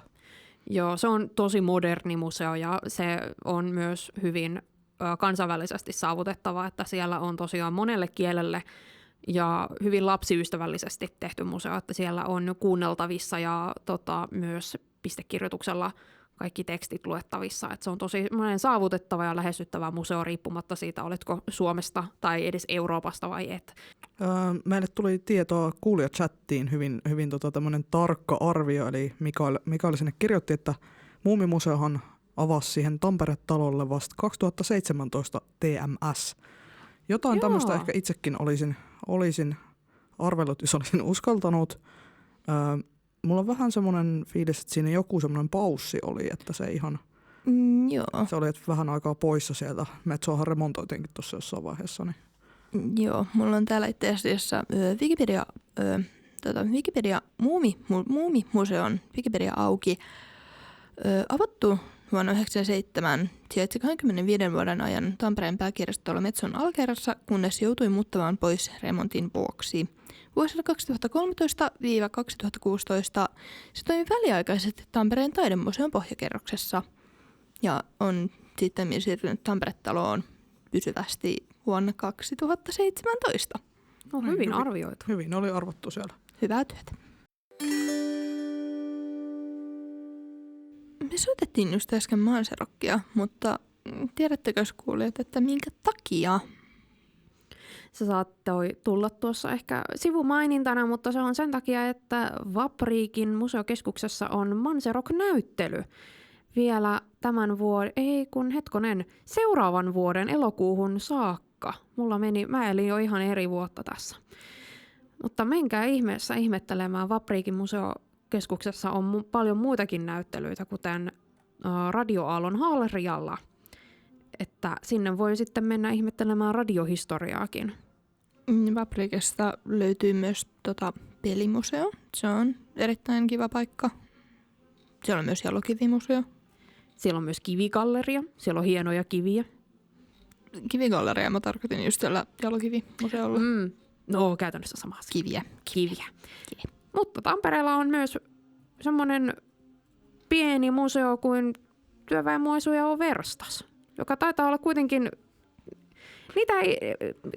itse ei tule mieleen nyt muita paikkakuntia, millä olisi työväenmuseoita. Ainakaan niin kuin iso profiloituneita. Se tietysti voi johtua, että tavallaan tähän aiheeseen liittyvä vastuumuseo tai niin kuin sosiaalihistorian vastuumuseo on nimenomaan tämä Verstas ihan valtakunnallisestikin. Mutta tietysti työväen historiaa varmasti tämmöisissä paikallismuseoissa, etenkin jos kyse on teollisuuspaikkakunnista, niin jonkun verran sivutaan. Esimerkiksi juuri kun Varkaudessa muistan tässä heidän uudessa museokeskuksen konstissaan tätä työväen historiaa sivuuttavan, mutta Verstas tietysti valtakunnallistikin aika laajasti. Nythän siellä on vappuaattona alkamassa aukeamassa Rikoksetta rangaistut, sopeutumattomat Suomen työnlaitoksissa näyttely, joka sitten käsittelee tämmöistä ei ehkä niin tunnettua historiaa, eli Suomen työlaitosten historiaa. Kuten tältä heidän verkkosivultaan saattaa lukea, niin nämä piikkilangoilla ympäröidyt työlaitokset kasvattivat ja ojensivat työvelvollisia, vittuvelkaisia, laivatyttöjä ja muita sopeutumattomia 1920–1980-luvuilla. Ja sinne voi sitten vappuaatosta eteenpäin mennä katsomaan, että miltä se elämä on siellä työlaitoksessa näyttänyt. Mutta ehkä voitaisiin siirtyä vähän taiteen puolelle seuraavaksi hetkeksi ainakin. Oltiin vähän selvitelty, että tuolla Massachusettsin osavaltiossa, jota en varmaan ikinä elämässäni opi sanomaan oikein, niin on tämmöinen Museum of Bad Art-organisaatio. Kyllä. Se on siis yksityismuseo, jonka slogan on taidetta, joka on niin huonoa, ettei sitä voi jättää huomiotta. Niin tämä mulla nostatti kulmakarvoja, kun luin, että tämmöinen on olemassa, että tämä kiertää ehkä kaikki tämmöiset tyypillisimmän museon tai taidemuseon mitkä tunnusmerkit, että täällä ei olekaan esillä mitään kaunista, vaan täällä on juuri sitä kauheinta. Perustustarinahan tässä on myös hyvin omituinen, jonka takia tämä mun mielestä sopii tähän ohjelmaan kuin nyrkkisilmään. Että siis museon idea siis syntyi, kun antiikkimyyjä Scott Wilson löysi sattumalta Bostonin roskiksesta nyt museon ikonisen taideteoksen, jolle annettiin nimi Lucy in the Field with Flowers. Ja tämä taideteos sykähdytti niin kovin, että Wilson näytti sen muille taiteilijaystävilleen ja he sitten yhdessä alkoivat keräämään huonoja maalauksia ja huonoa taidetta. Ja siis ei mitä tahansa huonoa taidetta, vaan tämä Museum of Bad Artin periaatteena on kerätä tosissaan tehtyä taidetta, jonka täytyy kuitenkin sisältää merkittäviä puutteita tai ongelmia. Et tarkoituksella tehty kitsi ei kelpaa. Et sen pitää olla mestarillisesti epäonnistunutta. Eli mä en voi vaan niin kuin vasemmalla kädellä jotain värejä johonkin kanvaasille länttäillä ja lähettää sitä tuonne museoon. Ei. Joo, että sen pitää olla, olen katsellut museon galleriaa, joka siis löytyy internetissä, siellä on heidän koko kokoelmansa katsottavissa. Suosittelen äärimmäisen lämpimästi, siitä tulee hyvälle tuulelle, koska siis se on omalaatuista, että kaikkihan voi katsoa jotain ja olla silleen, että no onpa rumatikkuukko, teinpä tämmöisen, mutta se on ihan omaa laatuaan, kun pyrkii tekemään jotain hyvää ja hienoa, ja siinä voi olla jopa jotain, mikä on ihan onnistunut. Esimerkiksi vaikka värien käyttö tai niin kuin valoarvot. Et siinä voi olla jotain tosi kaunista, ja sitten siinä voi olla jotain, mikä on mennyt niin järjettömän hyvin pieleen, että se lopputulos on siis aivan omaa luokkaansa. Ja juuri näitä tämä museo on kerännyt ja laittanut näytille. Ja nyt jos toimittajakollegani haluavat googlata, että miltä näyttää maalaus Lucy in the Field with Flowers, niin otan mielelläni teidän mielipiteitä, jos haluatte niitä jakaa. Ilmeisesti maalauksen nimi lieneekö nimetty Lucy in the Sky with Diamondsin mukaan. Teoksen mielenkiintoiseen värimaailmaan viitaten. Joo, tässähän niin kuin ylipäätään tulee tässä museossa vähän mieleen taas se, että onko tämä museo. Että sinänsä se, että on anonyymien tai mahdollisesti anonyymien taiteilijoiden taidetta, että jos on löydetty jostain roskiksista jotain maalauksia, niin eihän se niin kuin tarkoita, että se olisi jotenkin sellaista, että sitä ei niin kuin esille kannattaisi pistää, mutta pitäisikö niin kuin taiteen olla hyvää, että sitä voitaisiin niin kuin keräillä tämmöisessä museotarkoituksessa, että tavallaan hyvä taide tai kanoninen taide, niin sillehän on erilaisia organisaatioita, että on taidehistorian opetusta ja muuta niin tämmöisellähän ei varmaan ole semmoista runkoa olemassa millään tavalla. Niin vaikea myös niin kuin ehkä miettiä, kun se on niin jotenkin somewhere out of there. Joo. Onko tämä nyt museo vai ei? Jep. Tämä enemmän ehkä semmoinen niin kuin kokoelma huonoa taidetta. Mutta nämä on myös yleensä varmaan joko tuntemattomien tekijöiden tai hyvin pienten taiteilijoiden. Näitä on lahjoitettu ja jo osa on ostettu kirpputoreilta, osa on löydetty roskiksista, että ihmiset on heittänyt näitä pois. Mutta sitten ne on rakkaudella kerätty talteen ja pistetty museon nähtäville tai asiaan, jota voimme nimittää tai nimittää itseään museoksi. Joo. Aino, kysyit mielipiteet tuosta, että mitä ajatuksia herättää tämä Lucy in the Field with Flowers. Toi näyttää ihan ristoräppäjä-elokuvien Elvitädeltä. Niin muuten näyttää. Rakastavasti sanottuna. Toi jotenkin tosi symppis. Mä nautin hänestä. Hän ei niinku... Okei, joo, hän kuuluu selkeästi tonne museoon, mutta se on jotenkin hyvin symppis tekele. Nautin. Ja mä en pääse yli siitä, että hän näyttää ihan Elvitädeltä, tuo rouva. Joo, siis tuossa maalauksessa on vähän semmoista vibaa, että jos vuokraisitte joltain epämääräiseltä mökkivuokraussivustolta jonkun mökkikompleksin ja siellä olisi joku vanha puusauna jossain rannassa, niin toivoisi olla siellä jossain seinällä. Mutta sitä ei kyllä ikinä, niin kun, en oikein näe tilannetta, että vaikka omalle seinälle niin haluaisin printin tästä. Että. Joo, siis teidän lausunnot vastaa hyvin paljon sitä, mitä on tästä maalauksesta kirjoitettukin. Että siis tämä museo on herättänyt aika paljon keskustelua ja myös, siitä on myös kirjoitettu erinäisissä paikallislehdissä. Ja haluan lukea muutaman käännetyn sitaatin, koska ne oli mun mielestä kauhean mukavia. Esimerkiksi Montreal Gazetessa on tätä Lucy in the Field with Flowers ja kuvattu seuraavasti. Vanha nainen tanssimassa vehreällä kevätniityllä, roikkuvat rinnat lepottaen sinne sun tänne. Samalla kun hän selittämättömästi näyttää pitelevän punaista tuolia selkänsä vasten toisella kädellä ja päivän kakkarakimppua toisessa. Sitten vähän toisenlaisilla sanavalinnoilla kirjailija Cash Peters kuvaili maalausta, että siinä on vanha nainen, jonka perseeseen on liimattu tuoli. Ja molemmat lausunnot vastaa minusta varsin hyvin sitä, mitä maalauksessa näkyy. Ja tämä on vain yksi. Heidän kokoelmansahan on siis tosi isot. Niitä on tosi paljon. Että sinne vaan ihmettelemään. He myös ilmeisesti nauttivat tästä omituisen museonsa statuksesta, koska he ovat pitäneet myös hyvin omituisia näyttelyitä. Esimerkiksi, jos ymmärsin oikein, niin näyttelyssä A Wash in Bad Art 18 maalausta käärittiin elmukelmuun ja pistettiin autopesuun.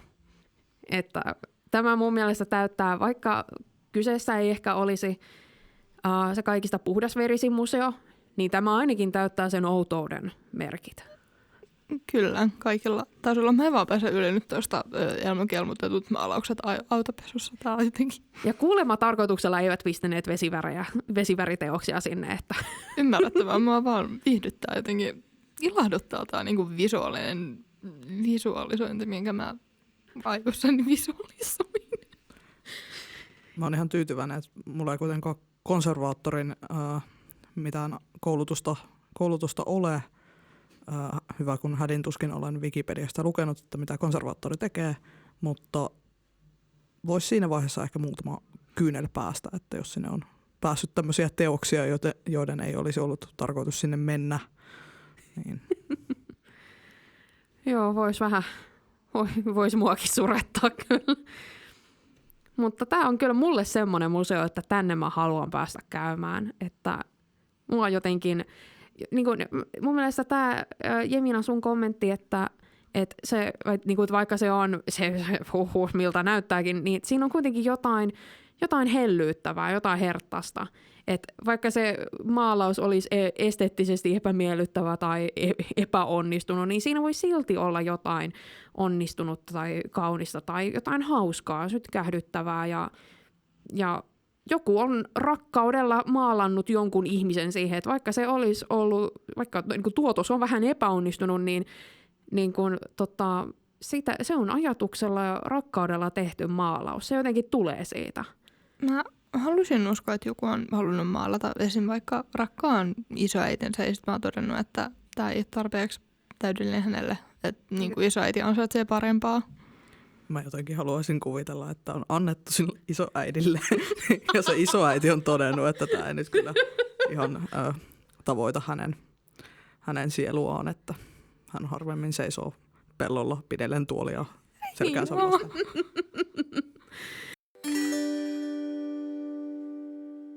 Mutta tuossa kun puhuttiin tavallaan tämmöistä huonon taiteen museosta, niin osa ehkä voisi nähdä senkin jotenkin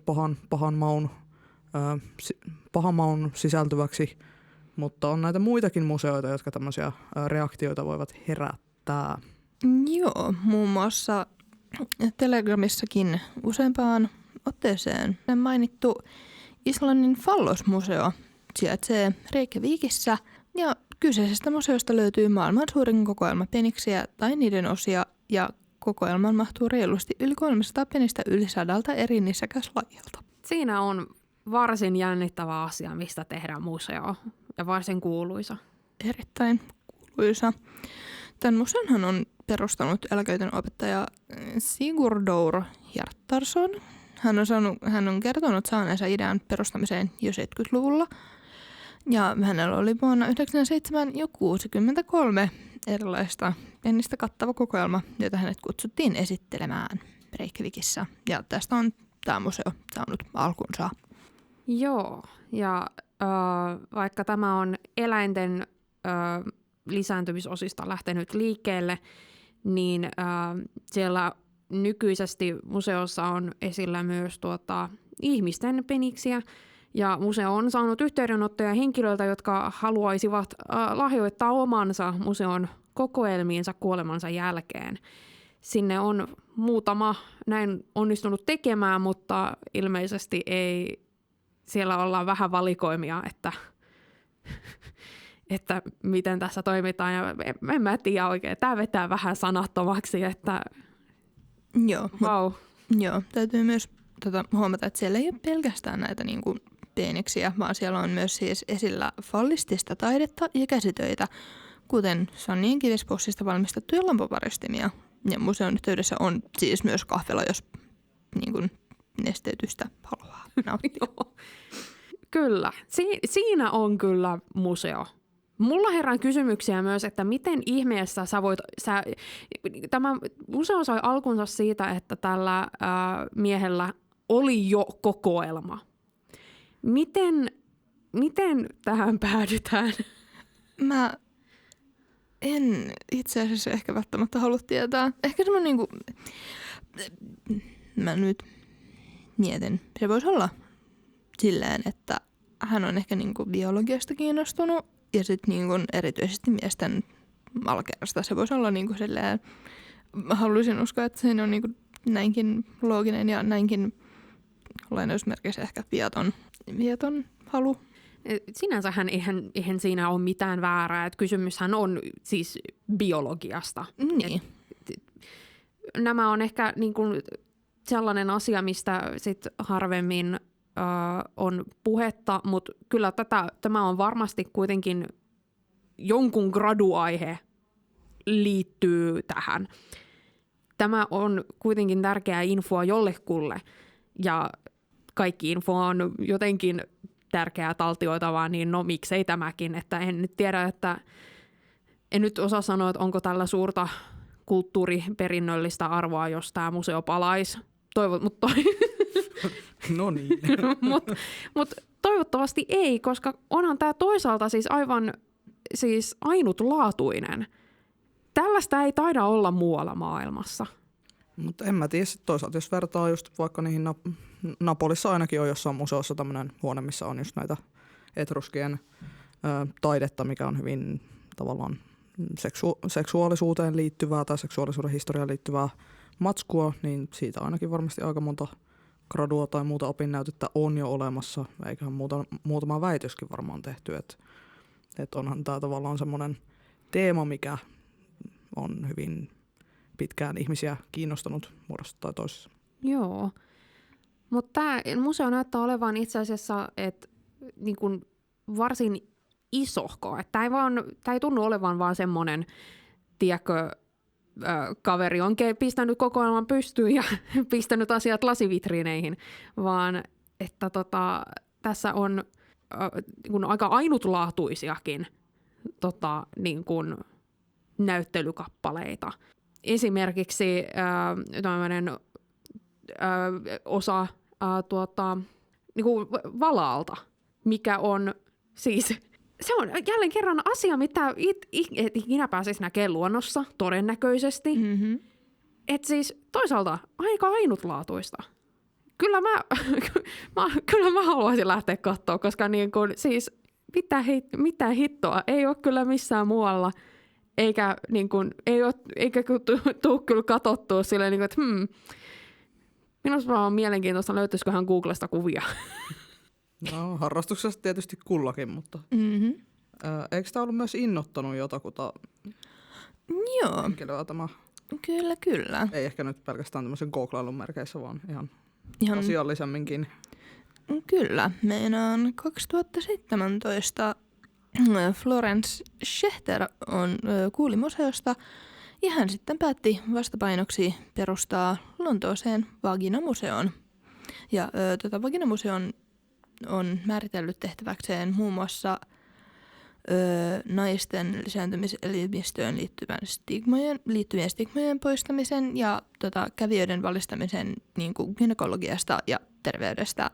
Ja siellä on esillä yleisesti niin kuin naisten lisääntymiselimiin, niihin liittyvää biologiasta ja ympäröivästä yhteiskunnasta, taidehistoriasta, niin kuin siihen liittyvää on esillä. Joo. Ja käsitellään muun muassa endometrioosia, kuukautisia taiteessa, niihin liittyviä stigmoja parodioidaan parodianäyttely, jossa porataan historian, perinnön ja museomaailman naisvihaa. Eli tässä on tämmöinen niin kuin laajempikin feministinen sanoma kuin pelkkä silleen hihihehe. Ruma sana. Joo, kun tämä Islannin falologinen museo, niin sielläkin kuitenkin, siellä on paljon, käsitellään myös niin kuin, siis falluksiin liittyvää myös taidehistoriaa ja niin kuin, kansantaruja ja muutakin tällaista, että se ei ole vaan ne pelkät penikset.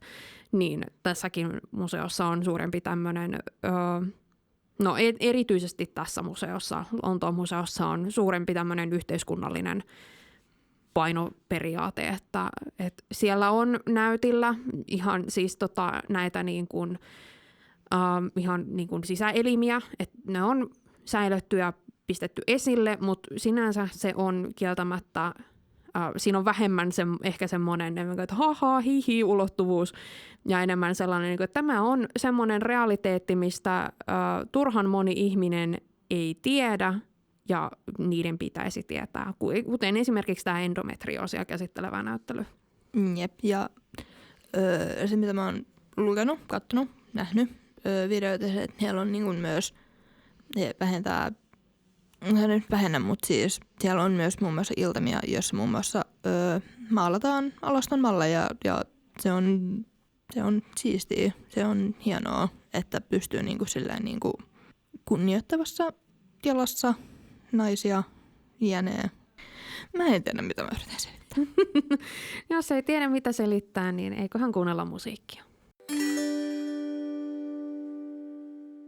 Tässä on vielä jonkun verran lähetysaikaa jäljellä, niin nyt voisi nostaa sellaisen kysymyksen, että hei, onko museoita, ehkä omituisiakin sellaisia, missä te haluaisitte käydä, mutta ette vielä ole kerenneet tai pystyneet? No, siis mulla oli niinku tätä ohjelmaa suunnitella silleen, että minä käyn täällä ja minä käyn tuolla museossa ja sitten rahat sano ei ja aikataulut sano ei, mutta muun muassa Aboavers, se Turussa se Aboavers Nova joku Turussa. Kertoo paljon. Kyllä. Kyllä. No, en mä tiedä, että onko se koherentimpi vastaus se, mitä itsellekin tuli ensimmäisenä mieleen. Eli on olemassa tämmöinen Pokemon fossiilimuseo. Eli se on tämmöinen kertonäyttely, joka esittelee niin kuin näiden Pokemonien mukaamassa niin kuin heidän luurankojensa kuvituksia ja sitten niin kuin tähän Pokemon-maailmaan sijoittuva niin kuin logiikan mukaan, että minkä kokoisia ne mukamas olisi oikeasti, niin niistä on tehty tämmöisiä veistoksia niistä luurangoista ja ilmeisesti Pokemonista myös itsessään. Ja sitten siellä yleensä myös esitellään samalla niin kuin todellisten eläinten luurankoja tai fossiileja, mihin osittain nämä Pokemonit perustuu. Eli kyllä niin kuin tiedetään, että jotkut taiteilijat on puhunut, niin kuin, että tässä on ollut taustalla tämä, tai sitten on hyvin niin kuin jopa ilmiselvää, että joku lintu muistuttaa jotain toista todellisen elämän lintua, niin tämmöinen. Missä tämmöinen on pyörinyt? Ilmeisesti tällä hetkellä se on Chicagossa. Siinä kertyy kyllä matkustuskuluja. Kyllä, kuulostaa sen verran päältä. Mä nyt tähän väliin vielä nopeasti huikkaan, että siellä hienosti chatissä minua korjataan. Kyllä, Aboa Vetus Ars Nova on tämä, mistä yritin puhua. Mitäs siellä, minkälainen museo se on? Mitä siellä on? Aboa Vetus Ars Novassa muun muassa näkyy näitä niin kuin vanhan Turun raunioita. Siellä on taidetta. Kuulostaa, tai siis se on, huomaa hyvin, että en ole yhtään vastaamaan tähän kysymykseen näin polskista, mutta Turun historiaa. Mä en ole myöskään muuten käynyt Turun linnassa, että ne olisi niin kuin silleen kivat kompattaa. Osuisi samalle matkalle. Jep. Silleen aika kätevä. Jep, vaikka Turku kaupunkina onkin Turku. Eli tarvitset 2-päiväisen matkan sinne. Molemmissa riittää meinaa katsottavaa. Mm-hmm. Joo, toinen mitä mä oon niinku miettinyt pitkään. Mä oikeastaan katoin Yleltä muutama vuosi sitten tämmöisen Salatut museot-sarjan, missä on semmoisia noin vartin mittaisia jaksoja, missä kierrellään tämmöisessä yleensä yksityishenkilöiden perustamissa kummallisissa museoissa, niin siellä oli yksi jakso tästä jäähdytystekniikan museosta, eli sehän on tässä Tampereen ympäryskunnissa oleva pieni museo, ja siinä jaksossa päästiin vielä, hän on nyt edesmennyt tämä perustaja, mutta hän tavallaan syy, että miksi hänelle on kertynyt kaikkea jäähdytystekniikkaan liittyvää, on se, että hän on ollut ensimmäisiä suomalaisia, jotka on ylipäätään ollut niin kuin missään tekemisissä jäähdytystekniikan kanssa, että hän on ollut jonnekin helsinkiläiseen ravintolaan niin kuin perustamassa ensimmäistä jotain kylmähuonetta, joka toimii koneellisesti ja näin, ja sitten ollut pitkälti siinä kehityksessä mukana niin kuin vuosikymmeniä, ja tavallaan siellä sitten on sitä esineistöä eri yrityksiin ja hänen työhönsä myös liittyen tosi paljon. Että tavallaan niin kuin ekan kerran kun kuulin tämän nimen, niin kuulosti siltä, että eihän tämä voi mitenkään olla kiinnostavaa, että no katsotaan nyt. Ja sitten katsoin sen jakson, niin ei vitsi, että mä melkein mietin, että olisiko mun pitänyt viime kesänä lomapäiviä käyttää siihen, että mä olisin käynyt katsomassa, että se on ehdottomasti yksi semmoinen paikka. Ai että, no, mullakin alkoi mielenkiinto heräämään. Mutta mä itse asiassa tänään en kerennyt katsoa mitään jaksoa, mutta vilkasin sitä Salatut museot sarjaa, mikä löytyy Yle Areenasta, niin siellä oli tosi mielenkiintoisia. Siellä oli sairaala-esineistöä, oliko siellä veneiden perämoottoreita, autoja.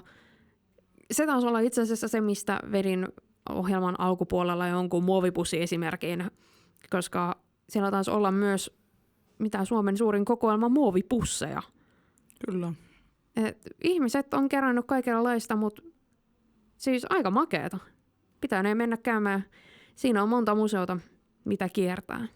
Itellä ei, jos nyt vastaan omaan kysymykseeni tälleen töykeästi, niin mulla olisi ollut se Muumimuseo siellä listalla, mutta nyt kun nyt siellä tuli käytyä ja on käynyt niin paljon nyt muissakin Tampereen taidemuseoissa, niin ehkä enää olisi tälleen kylmilteen jäljellä ehkä se Louvre, missä haluaisin käydä ihan vaan periaatesyistä, koska en ole koskaan käynyt.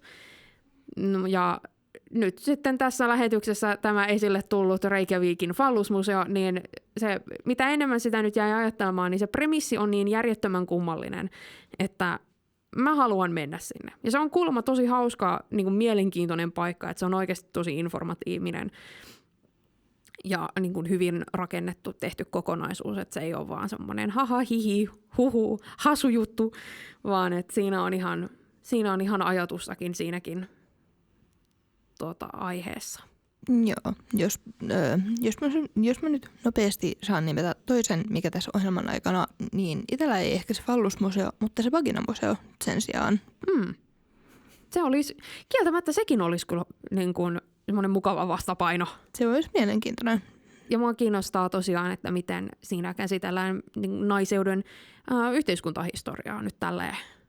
Minua tylsää historiaa ihmistä, kun tämmöiset tylsät asiat kiinnostaa, niin musta se olisi hauskaa.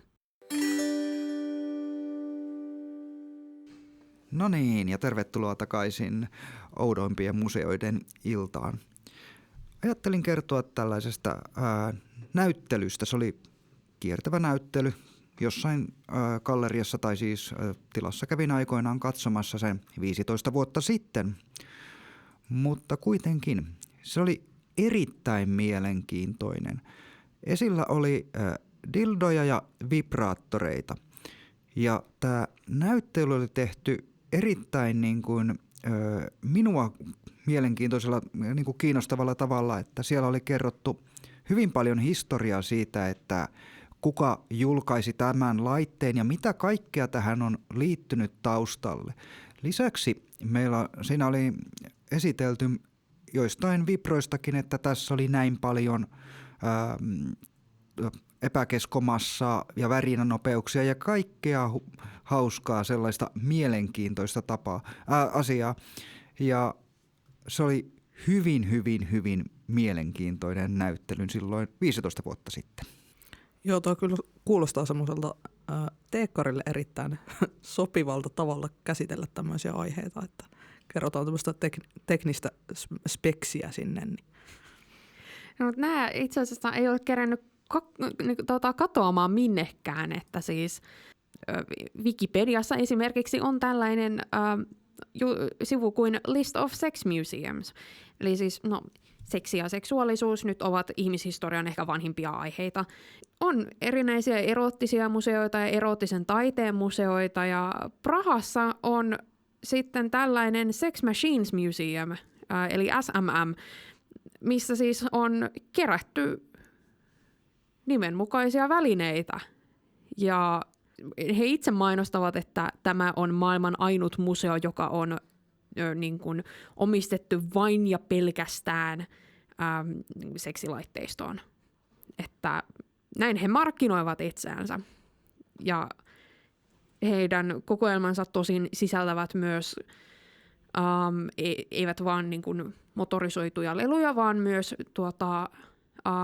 erinäisiä niin kuin BDSM-kalustoa. Siellä on aika moinen kokoelma, vaikka jos mitä emme nyt tässä ohjelmassa sen syvällisemmin ala käymään läpi, mutta siinä on hyvin omituinen museo. Joo, ja tässä on huomattavaa se, että vanhimmat esineet, mitä siellä on näytillä, on 1500-luvulta. Eli ihmisten seksi-intoisuus ja niin kun halu käyttää välineitä ei ole niin tuore kuin mitä ajattelisi, vaan ihmiset on aina ollut ihmisiä. Joo, ja ehkä toikin, että tavallaan silloin 1800-luvulla, niin sehän on vähän niin kuin medikalisoitunut, että monethan noista sitten liittyy just siihen, mistä olikin puhetta tuosta hysteriasta, niin sen hoitamiseen ja muun tämmöiseen, niin kuin, mitkä ehkä meille niin kuin äkkiseltään voisi näyttää, että siinä on tämmöinen Prisman hyllystäkin mahdollisesti löytyvän lelun kaltainen lelu, niin sitä on käytetty ihan tämmöisen lääketieteellisen hoitamiseen tai poikkeavuuksien hoitoon tai tasapäistämiseen. Että. Joo. Ja näitä museoita on tai tämän tyyppisiä museoita, erinäisiä eroottisia museoita, jonka listaan kuuluu esimerkiksi tämä fallologinen museo, mistä olemme keskustelleet, niin niitä löytyy siis ympäri maailmaa ihan kaikkialta. Yhdysvalloissa, tai ainakin Pohjois-Amerikassa, niitä on nopealla katsauksella niin määrällisesti eniten koko maailmassa, mikä ei kyllä yllätä. Siinä on iso maa-alue, joista jos nyt nostan muutaman esiin, niin on esimerkiksi The Kinsey Institute, joka on yhdistetty Indianan yliopiston kanssa, että todennäköisesti siinä voi olla joku tämmöinen. Nämä voivat olla hyvin suurella skaalalla enemmän tai vähemmän eroottisia, mutta New Yorkissa on myös The Museum of Sex, joka avautui 2002. Ja tänne aikaväliin on mahtunut myös The Hollywood Erotic Museum Hollywoodissa, joka avautui tammikuussa 2004 ja sulkeutui 2006. Että siinä jäi vähän lyhyeksi sitten sen museon taivaalla. Mutta kuitenkin siellä on ollut näytillä esimerkiksi Tom of Finlandin niin kuin eroottista taidetta. Suomi mainittu torille. Mutta että siis tämä on ehkä, nämä erottiset museot ovat ja erottiset näyttelyt ovat ehkä silleen niin kuin yleistajunnassa varmaan sieltä niin kuin oudoimmasta päästä, niin kuin että tästäkin saadaan museo aikaiseksi. No joo, on aikoihin eletty, mutta se on vaan semmoinen tyly fakta, että nämä asiat ovat pysyneet ihmiskunnan historiassa siitä asti, kun me ollaan sieltä jostain merenpohjasta rämmitty maan päälle, että siis täältä ei voi paeta ja mieluummin siitä sitten keskustellaan, kun että ei. Ainakin tämä on minun henkilökohtainen näkemykseni, että hyvä, että on. Varmaan ovat ihan kivoja paikkoja. Voisi mennä käymään. Ihan vain ihmettelemään.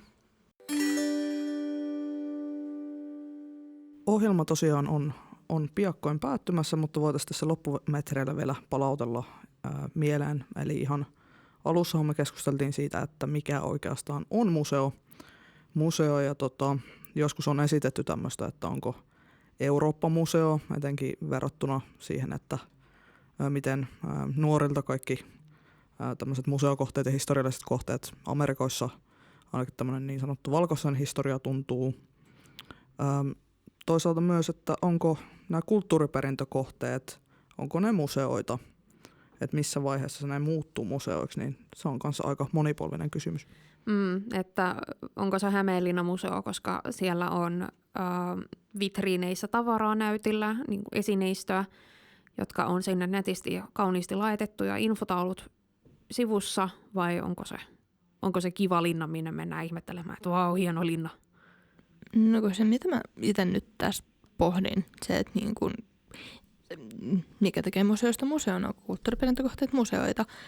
Tämä kuulostaa ehkä vähän hassulta, mutta mun mielestä jonnekin pääsee museokortilla, niin voisiko se silloin olla museo? Kysymysmerkki. No siis ei sen huonompi logiikka, että on tommoinen funktionalistis argumentti, että jos museokortilla pääsee museoon ja mä pääsen sillä Hämeenlinnaan, niin kyllä se on sitten museo, niin ei se nyt ihan rikkinäistäkään logiikkaa ole. Niin, en mä tiedä, palaisiko se taas siihen kysymykseen siitä, että onko sitä kohdetta jotenkin konservoitu ja onko sitä jotenkin kuratoitu, että varmaan niin kuin Turunlinna, jos siellä olisi kaikki asiat levällään, niin kuin metrejä, kaikkea mitä sinne on vuosisatojen aikana kertynyt, niin ehkä se ei samalla tavalla olisi ilman niitä opastetta ja muita niin jotenkin museollinen. Et kai se voisi edelleen olla kulttuuriperintökohde, mutta et sitä jotenkin pitänyt hoitaa ja niin kun palauttaa johonkin asuunsa tai muuta, että se muuttuu sitten museoksi.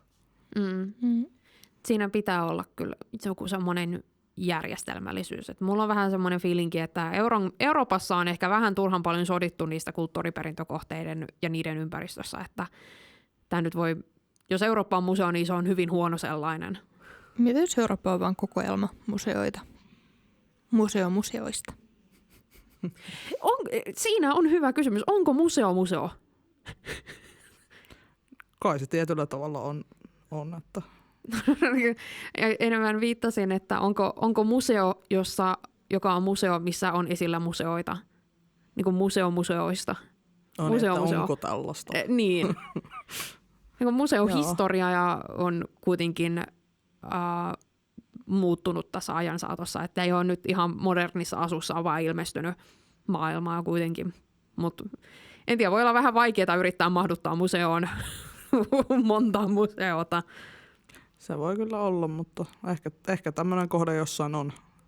Se ehkä jää meille pohdittavaksi. Mutta nyt on omituisten museoiden ilta saapunut päätökseensä. Kiitos kaikille kuuntelijoille ja kilpailijoille ja kiitokset myös kaikille toimittajakollegoilleni, jotka ovat täällä jaksaneet keskustella. Että kiitokset minun puolesta. Joo, kiitokset myös omasta puolestani. Oli erittäin miellyttävää teitä viihdyttää ja ärsyttää, hyvät kuulijat, että palataan mahdollisesti omasta puolestani ensi vuonna. Joo, kiitoksia minunkin puolestani. Tämä oli ihan mukava ohjelma tehdä taas. Joo, ja itsekin haluan kiittää teitä kanssa studiossa olijoita ja kaikkia kuulijoita ja kaikkia kilpailuun osallistuneita.